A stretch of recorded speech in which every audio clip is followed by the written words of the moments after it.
Oke, good afternoon all. How are you today? Hari ini kita akan mereview ya beberapa materi yang sudah pernah kalian pelajari dan Mister harap ketika kalian menonton video ini kalian dapat lebih paham lagi ya tentang materi tersebut karena materi-materi yang akan kita review ini akan muncul di soal ujian kenaikan level kalian nanti.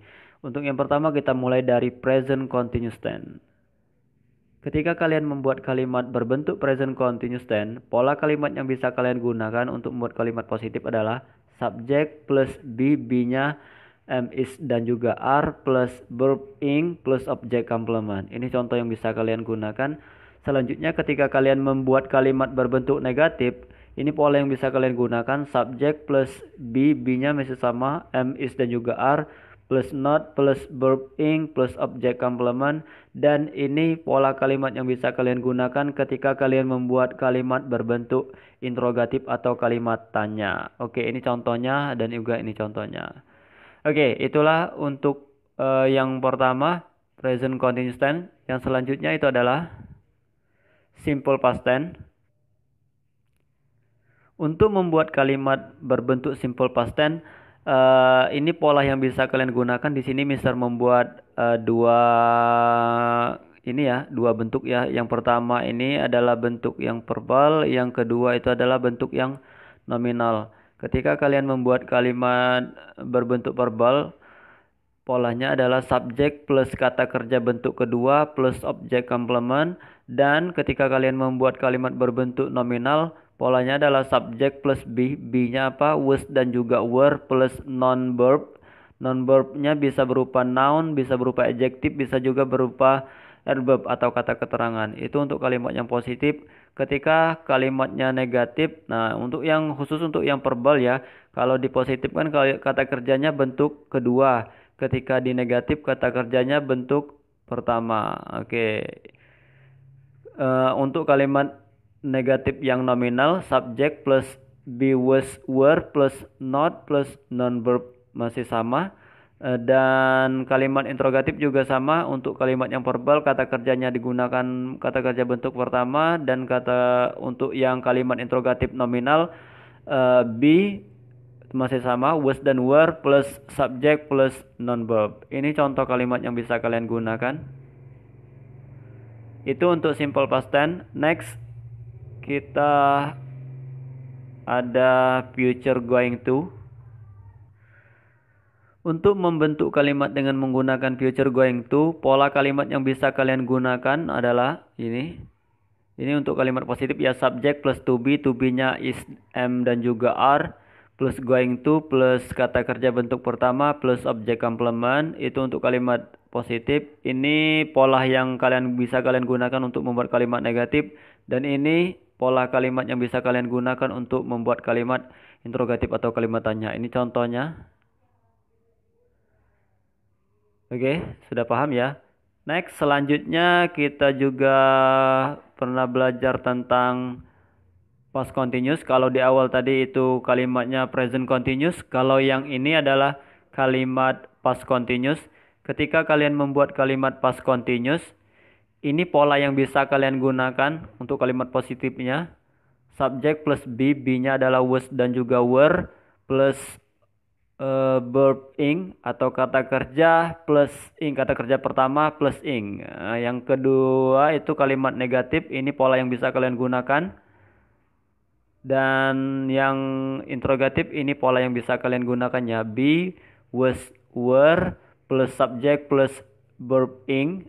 Ini pola lagi. Ini contoh kalimat yang bisa kalian gunakan ketika kalian membuat kalimat dengan menggunakan past continuous. Ini contohnya ya. Ada 6 contoh yang Mister kasih ini. Oke, itu tentang materi past continuous tense. Selanjutnya itu kita belajar tentang articles. Articles di sini artiklesnya ada articles artikel dan juga en. Jadi ada 3 articles ya. Kalau yang D ini digunakan untuk menunjukkan kata benda baik dalam bentuk tunggal atau jamak. Ini kalau artikel D, ini contohnya ya. Contohnya ini. Selanjutnya artikel articles dan juga an ini digunakan ketika kita menunjukkan sesuatu yang belum jelas atau belum ditentukan. Ini contohnya. Yang pertama, let's read a book. Ini yang kedua, I read an amazing story. Itu untuk materi articles. Mister harap kalian paham ya. Next, selanjutnya itu kita juga pernah belajar tentang may dan juga might.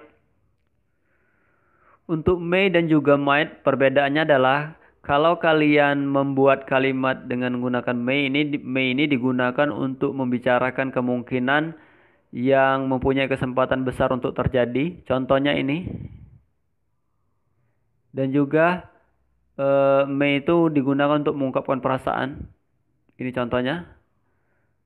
Dan kalau might itu digunakan untuk kemungkinan tidak akan terjadi. Selain itu might juga digunakan untuk kalimat pengandaian ya. Contohnya ini.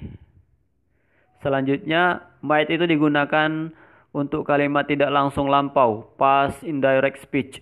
Nah, ini contohnya ya. Itu materi tentang may dan juga might.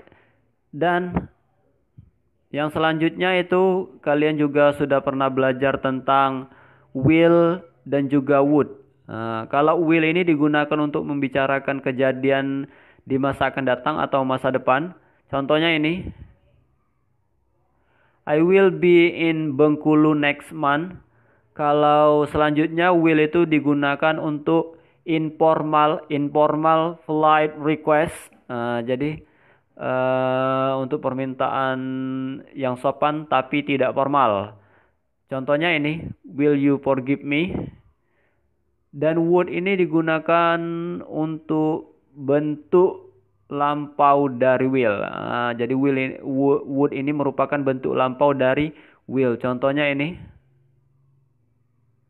Dan selanjutnya would ini juga untuk formal polite request. Kalau yang will tadi informal, kalau yang would ini formal. Contohnya ini ya. Would you mind singing a song for me? Itu contohnya. Oke, itulah materi kita pada hari ini, mereview beberapa materi yang sudah pernah kalian pelajari di pertemuan sebelumnya. Mister harap kalian paham ya dan juga mengerti tentang materi yang saya jelaskan. I think enough. Thank you for watching. See you.